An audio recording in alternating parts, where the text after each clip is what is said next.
Cebras, unicornios, camellos, gacelas, cigüeñas y leones. La fauna del emprendimiento chileno es tan amplia como diversa, un ecosistema en constante adaptación y evolución.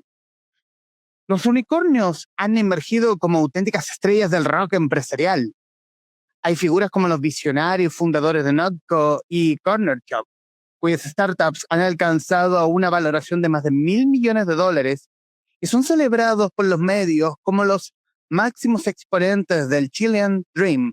Y de ellos hablaremos hoy en este capítulo del Traficantes de Cultura, de esta fauna de startups que podemos definir, y obviamente también hablar de emprendimiento y de nuevas tecnologías a razón del libro del cual hablaremos hoy.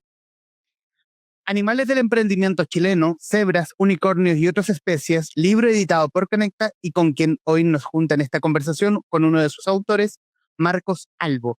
Marcos, bienvenido, muchas gracias por esta conversación. Hola Humberto, muchas gracias por la invitación. Decir también para quienes nos van a ver y escucharán que Marcos Albo también es autor junto también con Ronnie Maglis. Y irnos directamente a la idea propiamente tal de esta fauna, de ir a la casa de esta fauna de startups, de emprendedores de nuevas tecnologías que hoy son la vedette del mundo empresarial. Eh, ¿Cómo nace la idea del libro? La idea del libro nace originalmente cuando empieza a existir este boom de los unicornios en Chile, porque en Chile hasta hace no muy poco no existía ningún unicornio. Los unicornios, todos estos son las empresas que están valorizadas sobre los $1.000 millones. Y esto empieza a surgir cuando se vende Corner Shop a Uber, cuando aparece Notco, cuando aparece Betterfly, y empiezan a haber muchas empresas que están hipervalorizadas y entran como a ponerse de moda el tema de las startups, todos empiezan a bailar un poco como con este tema. Y no existían libros que recogieran ni literatura que recogiera lo que tiene que ver con el tema del emprendimiento y sobre todo con los nuevos emprendimientos. Entonces, en una conversación con Penguin Random House, que fue la editorial que publicó mi libro anterior, que se llamaba Mi abuela estuvo en Auschwitz, eh, le propuse el tema de investigar más sobre el tema de los unicornios, pero al poco andar nos dimos cuenta de que quedábamos medios cortos con solamente los unicornios.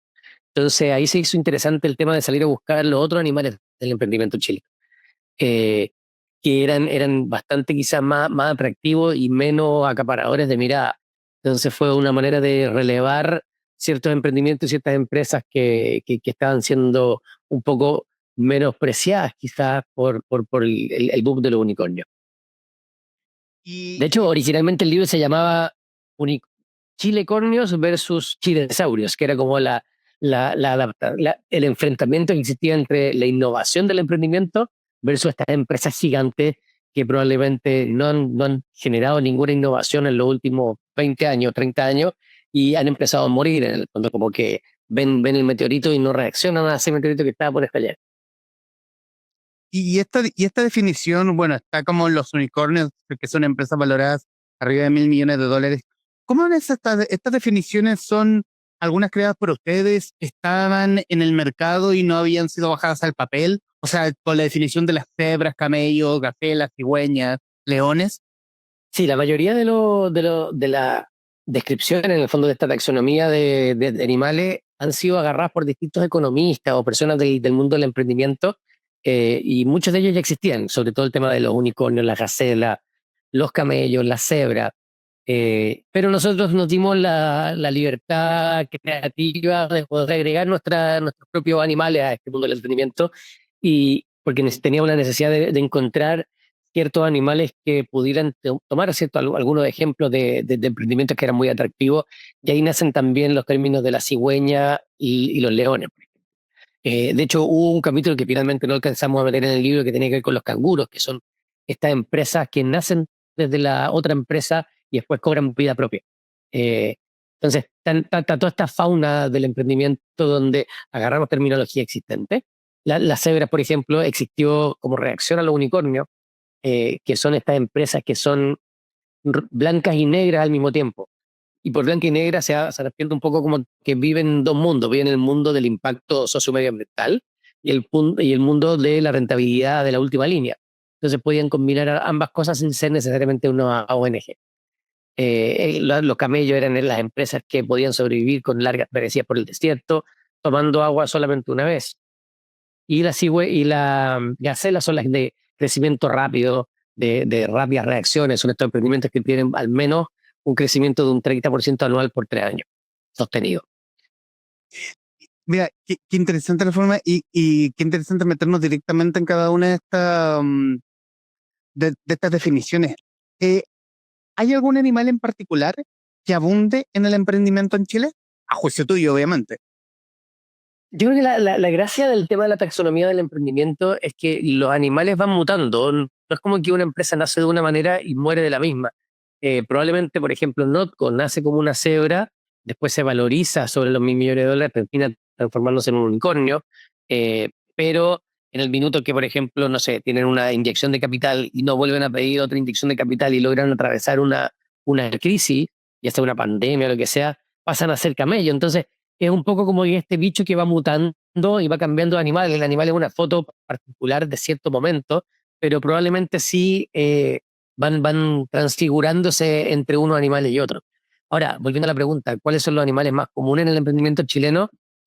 Yo te diría que en el último tiempo las startups que han nacido están muy vinculadas al mundo del propósito y del impacto. Entonces, están existiendo más cebras, lo que es muy bonito también porque efectivamente son empresas que no solamente se preocupan de la rentabilidad de la última línea, sino también de cuál es el impacto que generan en la sociedad.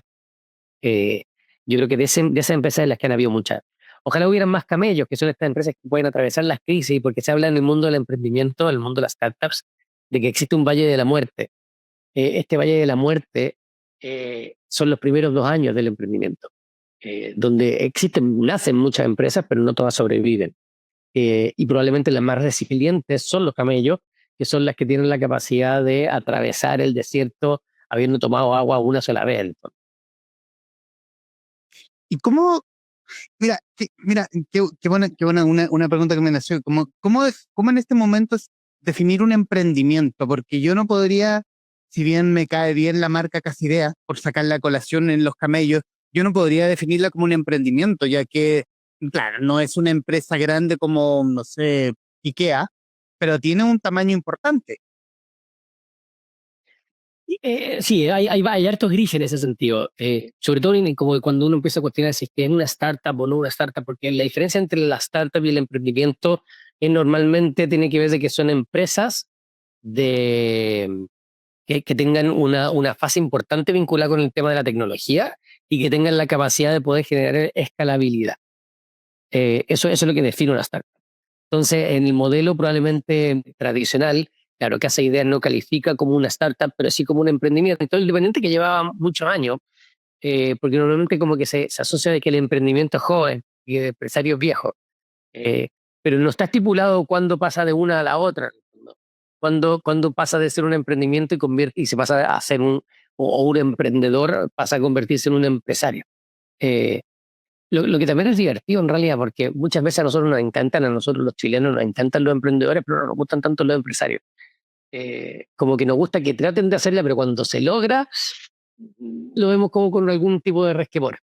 Eh, entonces sí, la pregunta no sé si está muy clara la línea de cuándo pasar de un lado al otro. De startup sí, porque tiene que ver, como decía al principio, de que esté vinculado con el tema de la tecnología y que tenga escalabilidad. En el caso de Casa Idea, claro, el tema de la tecnología probablemente está metido, porque hoy día Casa Idea opera, sobre todo después de la pandemia, mucho más a través del e-commerce, y la escalabilidad también por el hecho de que van a través de una, ¿cómo decirlo? Como una empresa central, van desarrollando distintas filiales que van logrando hacer cierta escalabilidad que le ha permitido tener tiendas en todo Chile e incluso fuera de Chile, que ya han abierto varias tiendas en Latinoamérica.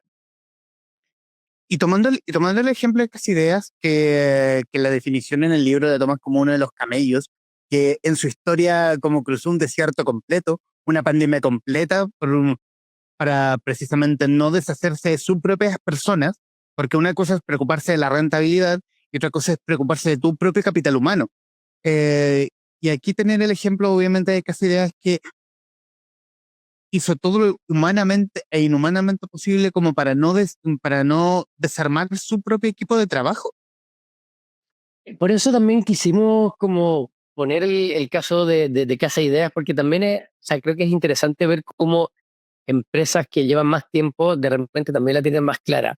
Y que no todo es el profit final, sino que también está el tema de el impacto interno. Tuvimos la oportunidad de juntarnos con Mauricio Russo, que es el fundador de Casa Idea, que murió a fines del año pasado, y a quien además le dedicamos el libro. Y cuando nos juntamos con él, el objetivo original no era para meter a Casa Idea dentro del relato como uno de los animales, pero nos pareció tan potente la historia de cómo ellos enfrentaron la pandemia que quisimos poder retratarla. Y en ese sentido, para los que no han leído el libro, lo que se cuenta ahí es que cuando se nos obliga a todo el mundo, en el fondo, a cerrar las puertas y quedarnos en la casa, Casa Idea y todo el mundo del retail vio afectada inmediatamente sus ventas en forma muy, muy, muy, muy fuerte en el fondo.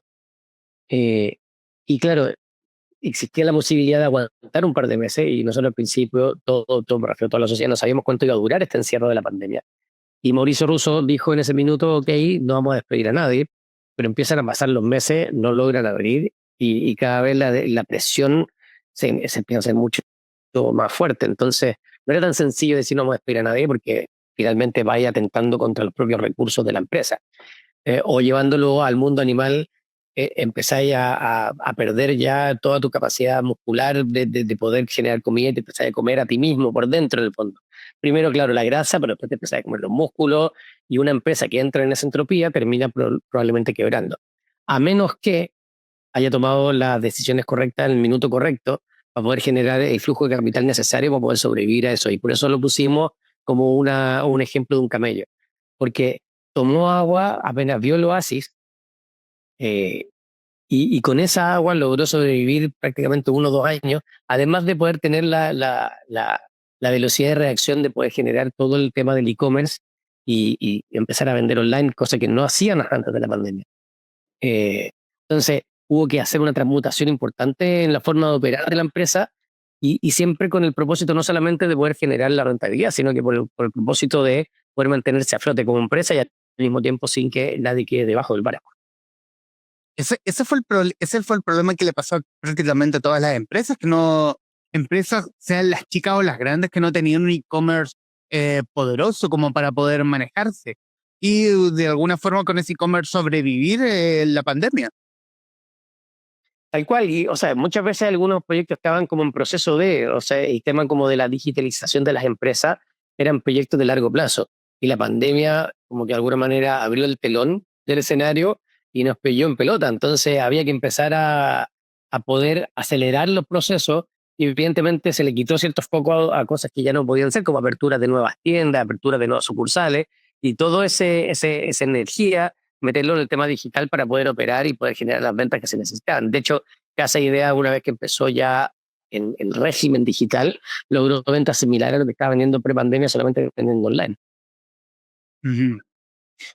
Y quiero irme con otro de los animales y que es un término que creo haber oído recién el año pasado, que recién como para masivamente se hicieron conocidos los unicornios, y que fue con el caso Corner Shop, que en el fondo es como la niña bonita del mercado, del mercado, y que logró hacerla, y que los dueños de Corner Shop lograron hacerla con aumento de capital, y que una empresa grande, gringa, se fijara en ellos y vieran una muy buena idea. 100%, o sea, el tema de Corner Shop fue uno de los que lideró el tema del florecimiento de los unicornios. Eh, Ahora, siempre lo que decíamos antes, en el fondo es una foto del minuto, porque puede ser de que Corner Shop baje su valorización y deja de ser unicornio inmediatamente. Porque el tema del unicornio, a diferencia de otros animales, es solamente un tema de valorización de empresa. El tema de la cebra, por ejemplo, es un tema de propósito. El tema del camello es un tema de liderazgo. El tema de la gacela tiene que ver probablemente con las ventas y el crecimiento. Pero el unicornio fija su existencia solamente en la valorización. De hecho, cuando hablábamos con un fondo de inversión que se llama Impact ABC, y ellos decían de que ser unicornio en estricto rigor no es tan difícil, porque en el fondo tú puedes, no sé, emitir 1 millón de acciones de tu empresa vender a 1 millón de pesos cada una de esas acciones, basta que te compren una, o sea, solamente vendiste 1 millón de pesos y ya pasaste a ser un unicornio porque esa empresa tiene un 1% a 1 millón. Entonces inmediatamente se valoriza como si, como si costara 1.000 millones. Eh, claro que eso en general no sucede, pero en el fondo la valorización es un poco como artificial en ciertos casos y no obedece necesariamente a la rentabilidad que esté generando la empresa. O sea, puede ser, por ejemplo, que un corner shop o un Betterfly o un Notco venda menos que un camello, pero esté valorizado como un unicornio. ¿Me explico? Pero eso es más como una buena idea. Es como vieron una buena idea, una oportunidad de negocio. Creo que hace que gente de afuera se fije en el emprendimiento y en el fondo le metan dinero y de ahí crezca la valorización. Yo creo que no es solamente la buena idea, sino que es la capacidad de gestionar esa buena idea.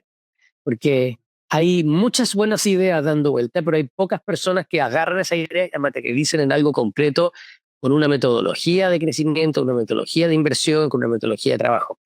Eh, Alguna vez escuché que alguien decía de que todos los que alguna vez no hemos duchado hemos tenido una buena idea. El problema es qué hacemos con esa buena idea cuando salimos de la ducha. Porque en la ducha se nos ocurren millones de cosas, pero después no tenemos y el riesgo, no tenemos las ganas de aventurarnos en poner en acción esa buena idea y quizás sacudir nuestro status quo y decir, ¿sabes qué? No, yo prefiero igual mi sueldo a fin de mes que arriesgarme y que esta buena idea finalmente no se materialice y haber perdido tiempo o plata o lo que haya sido. Entonces sí, yo creo que sí, efectivamente hay buena idea, probablemente no hay un buen emprendimiento sin una buena idea, pero sobre todo hay buenos gestores porque los fondos de inversión con los que nos hemos juntado y los que entrevistamos, eh, ellos siempre hablaban del founder mentality, como que la mentalidad del fundador. Y mientras el fundador sea inspirador, que es básicamente lo que nosotros vemos sobre todo en los grandes emprendimientos extranjeros. O sea, cuando hablamos de Microsoft pensamos en Bill Gates, cuando hablamos de Apple pensamos en Steve Jobs, cuando hablamos de Tesla pensamos en Elon Musk. Y son esas personas las que inspiran la confianza de los inversionistas y dicen, ¿sabes qué? Yo creo en este tipo, porque este tipo no solamente tiene una buena idea, sino que tiene la pachorra y va a sacarse la cresta para llevarla adelante. Entonces, no es centrarnos solamente en la buena idea, sino que también del empuje de ese fundador. Y lo que también entra en el caso de Algramo, que está incluido en las cebras, que en el fondo es buscar, yo creo, también mirándolo desde afuera, es como vieron un vacío, encontraron una buena idea, vender al detalle, al precio mayorista, y de pronto tenemos una muy buena idea en la cual se fijó Homo, por ejemplo, la empresa, la matriz de Homo, y termina creciendo esa idea de Algramo. Claro, y lo interesante del gramo es que no es solamente una buena idea que nace solamente por la idea, sino que nace primero por la necesidad. O sea, en el caso de Algramo, el fundador, que es Moller se fue a vivir a la granja a ver distintas oportunidades porque él no estaba muy de acuerdo con el formato del emprendimiento que se estaba sosteniendo cuando él estaba en la universidad, donde era todo a costa de la rentabilidad y darle el mayor valor a los accionistas. Pero ¿qué pasaba con el resto de los stakeholders, en el fondo, de los clientes, de la gente de adentro, etcétera? Y ahí fue cuando se dio cuenta que existía una especie de impuesto a la pobreza, que le llamaba él. Que ese impuesto a la pobreza tiene que ver de que el que tiene menos, compra menos, y al comprar menos accede a mayores precios, es decir, paga más caro. Y eso él llamaba que es el impuesto a la pobreza. Entonces empezó a investigar cómo poder erradicar ese impuesto a la pobreza y generar de que las personas que compren al detalle, al gramo en el fondo, puedan obtener los mismos beneficios de las personas que compran por volumen. Y con esa idea que tiene que ver mucho más con un propósito que con un objetivo monetario, logró crear un proyecto que hoy día se está imitando en distintos países y ha ganado muchísimos premios. Conversamos con Marcos Albo, coautor de Animales del Emprendimiento Chileno, libro editado por Conecta.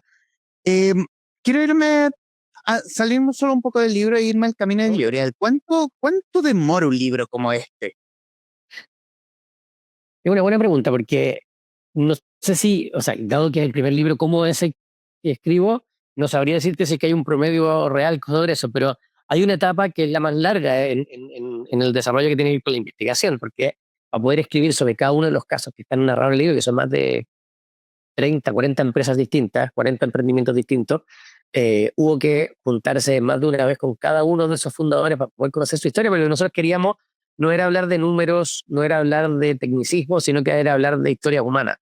Era poder contar la historia de Thomas Kimber, por ejemplo, de Karun, de cómo a él se le ocurre el tema de hacer una empresa y se dedica a hacer anteojos de sol manufacturados con desechos plásticos que están en el mar, con las redes de pesca.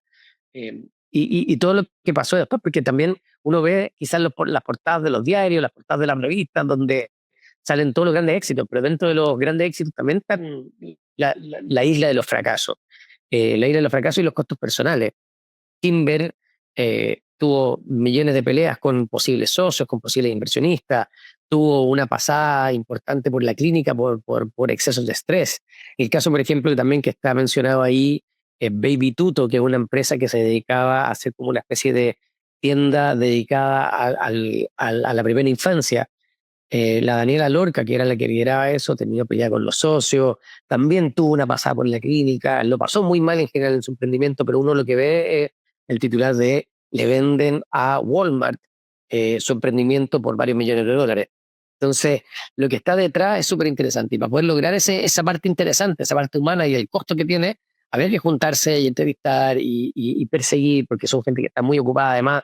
Entonces, queríamos que ya nos entregaran no la información que está en las redes sociales, no la información que está en la prensa o que está en internet, sino que un poquito más profunda. Y esa parte yo te diría que demoró por lo menos un año, toda la parte de investigación. Y luego está la parte del análisis de la investigación y después llevarla al papel eh, y escribirla, que es la parte más corta quizás del proceso, porque ya con toda la información, después uno ya se sienta a escribir y a poder redactar de una manera que sea lo más consistente, pero al mismo tiempo entretenida de leer. Eh, Tratamos de ponerle harto humor, de meterle diálogos, crear ciertas situaciones más ficticias y cosas así de cómo podría haber pasado alguno de los hechos que están narrados ahí, con el permiso de los fundadores a los que entrevistamos. Y estaba esa cercanía, o sea, u- estuvieron dispuestos siempre a hablar de su emprendimiento, de cómo fue ese camino pedregoso como para que la fundadora de Ibituto terminara vendiéndole su propio emprendimiento a un gigante como Walmart. Sí, la verdad que todos tenían muy buena disposición a hablar, porque en general se ve que hay un espíritu en el emprendedor chileno de poder traspasar las buenas prácticas para que otras personas también puedan lograrlo. Eh, lo que sí costaba más era poder hacerle el doble clic y poder llegar a escarbar en la historia y que no estemos solamente en la superficie, porque esa parte de la superficie ya quizás para muchos eran cuentos sabidos, lo que queríamos saber era la parte más profunda de esa historia y por eso logramos en algunos casos profundizar más.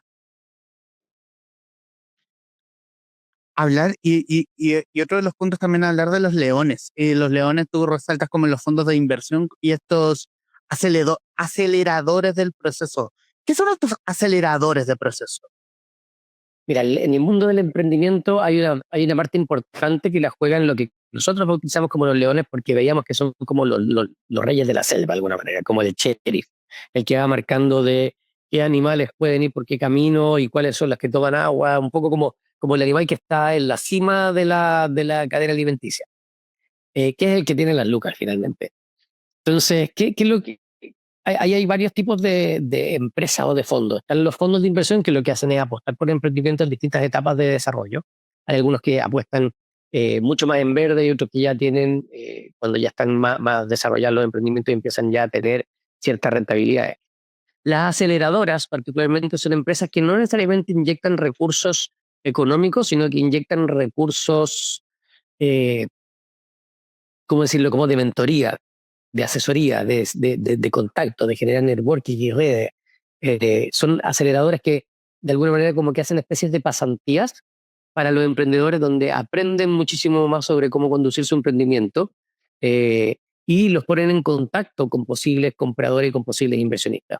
Ese es un poco el rol de la aceleradora, de preparar y dejar lo más bonita posible a la empresa para que llegue un inversionista y diga, ya, yo voy a poner y voy a comprar un porcentaje de la empresa.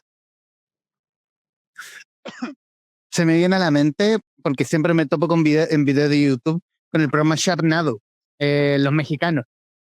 Bueno, los mexicanos, no tanto los gringos, pero sí los mexicanos que son que son capaces de apostar por un emprendimiento que, claro, siendo un concurso tipo reality show, ellos van como, tienes 2 minutos para decir, hola, mi emprendimiento es X, Y, Z, y te lo venden bien mononito con los números, cuánto fue lo que vendió, y ahí es en el fondo conquistar a cada uno de esos tiburones.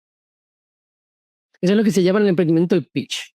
El pitch es cuando tú tienes tu discurso, tu presentación súper desarrollada, pensada en distintos formatos. O sea, hay pitch que son de 10 segundos, que se llama como el elevator pitch. Es como si tú te encontraras con un inversionista en el ascensor y solamente tenías 5 o 6 pisos para poder contarle cuál es tu emprendimiento. ¿Cómo le llamáis la atención para que diga, oye, qué interesante esta cuestión? Bueno, el ascensor y sigamos conversando. Eh, Parte importante de lo que hacen las aceleradoras es preparar el mejor pitch de estos emprendimientos, que tienen que ver no solamente con el relato, sino que efectivamente con pensar en el emprendimiento de cierta manera. En el caso, por ejemplo, de Lab for You, que es el emprendimiento como Alda Plani, eh, ella tenía una buena idea, pero no tenía la manera de comercializar esa buena idea. O sea, se entiende que había una falta de laboratorios en el cual los jóvenes pudieran experimentar en los colegios.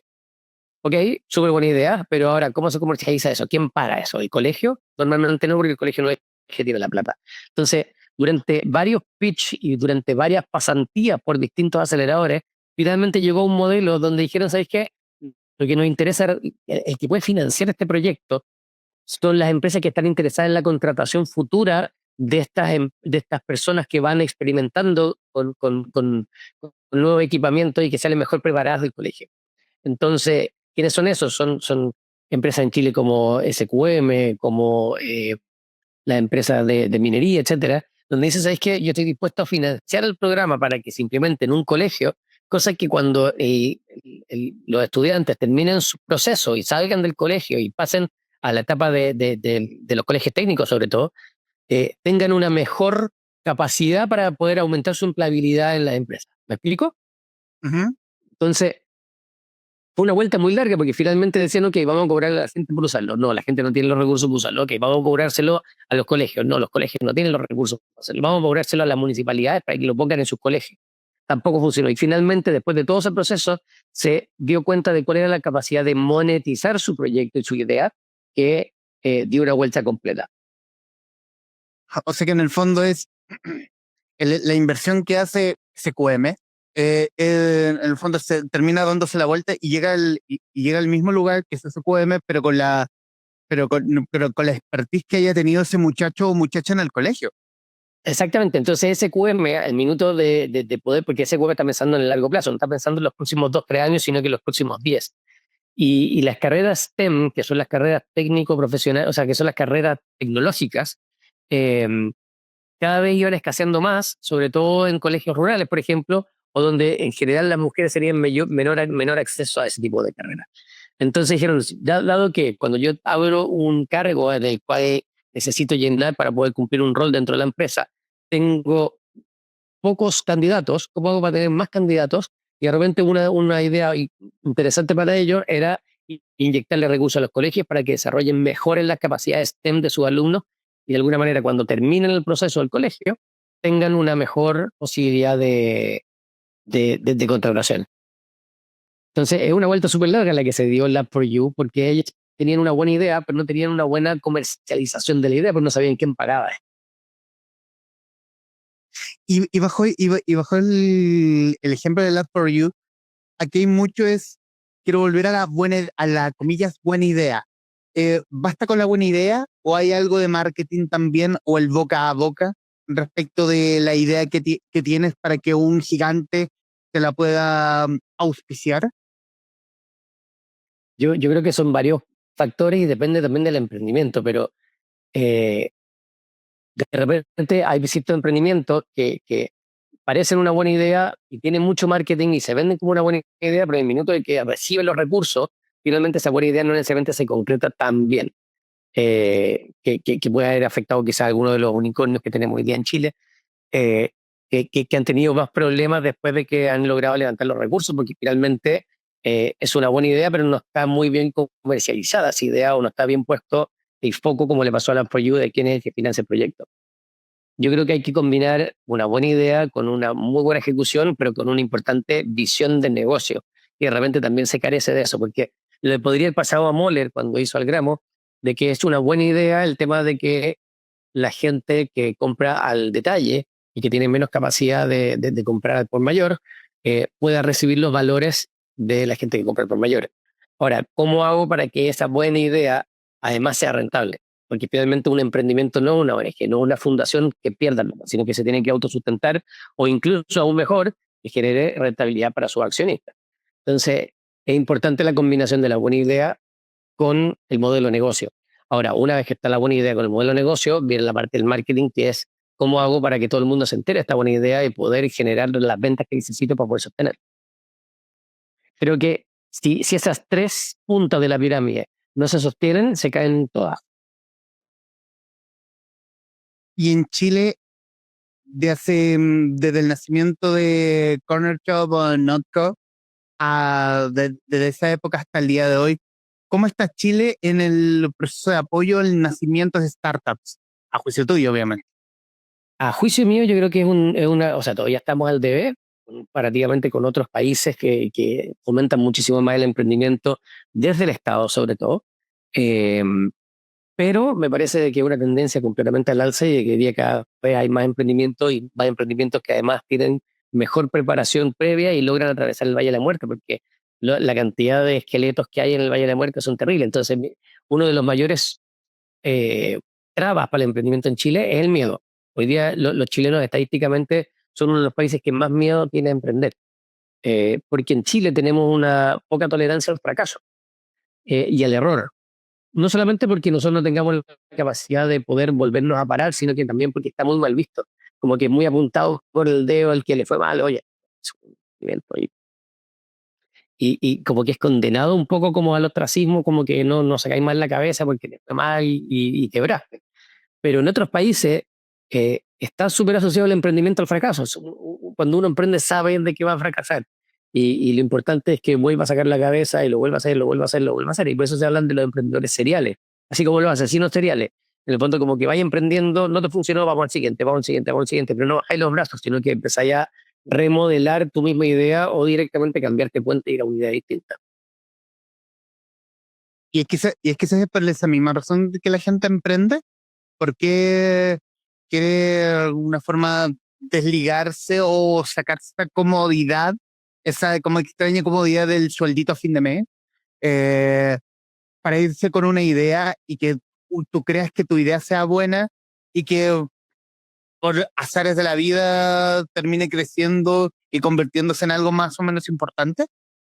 Yo creo que la mayoría de los emprendimientos importantes en Chile, y por importante no me refiero solamente a los unicornios, sino que son emprendimientos que tienen importancia, nacen desde el propósito, no solamente de la idea de decir, ¿sabes qué? Me quiero sacar a mi jefe de encima, entonces voy a hacer mi propia, no sé, imprenta, o voy a hacer mi propia marca de café, sino que tiene que ver con encontrar una necesidad, como la que encontró Moller en el caso del gramo, o como la que encontró Kimber con el tema de poder generar una solución a la contaminación con Carún, eh, y decir, ¿sabes qué? Yo voy a convertir porque emprender no es solamente un tema de negocio, sino que también tiene que ver con meter el cuerpo entero al agua, porque involucra, probablemente los emprendedores trabajan más que los empleados en el fondo, eh, porque no hay desconexión, es una pega 24/7. Los emprendedores en general están con el celular el sábado, el domingo, hasta las 11 de la noche contestando correos, buscando oportunidades, pensando en cómo mejorar el producto y todo eso. Y no existe un poco eso como que ya son las 6 de la tarde, es hora de irme para casa y me desligo del trabajo hasta las 8 o 9 de la mañana el día siguiente. Entonces, si no hay un propósito, no hay una verdadera intención detrás, es difícil sostener el emprendimiento, porque probablemente al primer fracaso te decís, ya, sé que mejor voy por la comodidad de lo que tenía antes. Y cuando el propósito es el movilizador, la diferencia es poderosa. Y ahí es cuando se hace importante la resiliencia del emprendedor. De decir, ¿sabes qué? Ok, me votan, pero me vuelvo a parar y vuelvo a probar la idea. Porque muchas veces emprender significa que te digan que no, recibir portazo, de que tu idea no sirve, de que está mal pensada, y tú creas más en esa idea de lo que te puedan decir en contra. Entonces tú decís, no, es que está equivocado él. Y vamos de nuevo y vamos mejorando y ahora sí, hasta encontrar quien te abra la puerta y finalmente se logre atravesar ese valle de la muerte. El año pasado conversaba con Juan Francisco Lecaros respecto de un libro, de su libro sobre historias sobre la Antártida.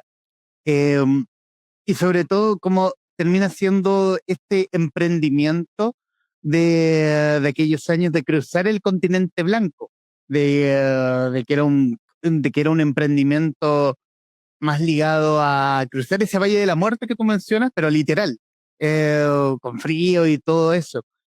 Aquí tenemos también emprendimientos de hoy con un libro, con historias muy amigables respecto de emprendimientos que hemos visto, que hemos consumido en algún momento. ¿Qué sensación te deja el libro? Ya publicado, ya en librerías, en formato digital. ¿Has tenido el feedback lector? Sí, la verdad que siempre, o sea, siempre ver yo creo que para todo escritor un libro es casi como un hijo porque uno le dedicó mucho tiempo y después verlo ahí en la librería es una de las mayores gratificaciones que uno puede llegar a tener. Pero después viene la otra parte que cuando empiezas a recibir comentarios por Instagram o por Twitter o por Facebook o por lo que sea, eh, de gente que lo leyó, que le hizo sentido, que le sirvió, que lo ayudó. Yo creo que esa parte como que uno en general no trabaja para eso, pero el pago final es el que más repercute. Ha sido muy bonito el proceso del libro, porque tuvimos la oportunidad de dar a conocer ciertos emprendimientos que quizás no eran tan conocidos, o quizás sí eran conocidos los emprendimientos, pero no la historia que estaba detrás. Eh, Todos quizás alguna vez hemos escuchado de Happy Jane, que esta empresa que vende artículos para el placer sexual, pero no sabíamos la historia que está detrás. Entonces, que la Jane Morgan, que es la fundadora de Happy Jane, nos haya abierto las puertas, nos haya contado cómo partió este emprendimiento, además de ser muy simpática y muy divertido un poco cómo va funcionando lo que le va pasando a ella, eh, es súper proyectable porque es un emprendimiento que nace muy chiquitito y termina convirtiéndose en un imperio de la sexualidad en Chile. Eh, y de alguna manera como que cuando uno mira eso dice, yo también puedo hacer eso. Como que no se ve tan lejano. Es como cuando uno conoce la historia quizás de un Alexis Sánchez. ¿Sabes qué? Alexis Sánchez partió de abajo y jugaba todos los días en Tocopilla y yo también me puedo transformar en Alexis Sánchez. Y en el emprendimiento yo creo que pasa un poco lo mismo. Cuando uno empieza a leer y conocer la historia, creo que esas historias inspiran y provocan de que surjan más emprendimientos. Entonces yo creo que si el libro logra que alguien más intente emprender y se saque un poco como el miedo y se lance a la piscina, vamos a estar más que pagados. Ese quizás es el mejor consejo para un emprendedor. Es como si crees que tienes una buena idea, lanzarse, probar. Si fallaste, no importa, te paras, te sacudes y vas de nuevo. Absolutamente. Yo creo que un emprendedor sin resiliencia, sin cuero duro, probablemente no logre sacar adelante el proyecto porque eh, claramente esto no es un camino no es el camino amarillo del Mago 2. Es un camino complejo, es un camino lleno de espinas, es un camino oscuro, es un camino por el que se pasa mal y a veces se ve a la superficie, pero siempre tiene que estar iluminado por el propósito que sea como el que va diciendo cuál es el norte del emprendimiento. En los minutos que nos quedan, Marcos, quiero darte las gracias por el tiempo. Es un libro fascinante, es un libro muy entretenido, de muy buenas Muchas gracias. historias.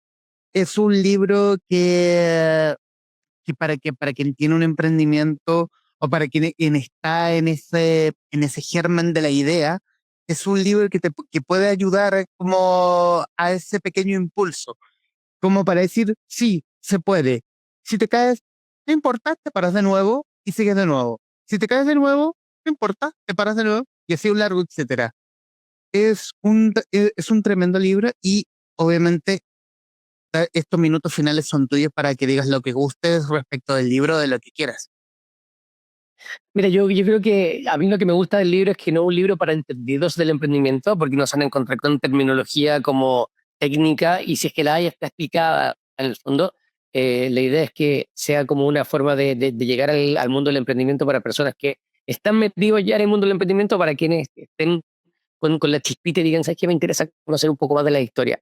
En general, en Chile somos muy buenos para buscar afuera a estos grandes emprendedores, pero en Chile tenemos un ecosistema súper interesante de emprendedores a los que podemos perfectamente seguirle el ejemplo. Así que ahí están retratados algunos con todas sus luces y sombras. Eh, Así que los convido y los invito a leer el libro. Les tratamos de poner toda la onda para que sea fácil de leer, entretenido, divertido, simpático y al mismo tiempo deje algún mensaje o algo por ahí que pueda servir. Marco Salvo, coautor de Animales del Emprendimiento Chileno, editado por el Conecta, en conversación con los traficantes de cultura. Marcos, muchísimas gracias. Muchas gracias a ti, Humberto. Que estés muy bien. A ti, Marcos, si quieren nos están viendo, gracias por estar ahí. Adiós.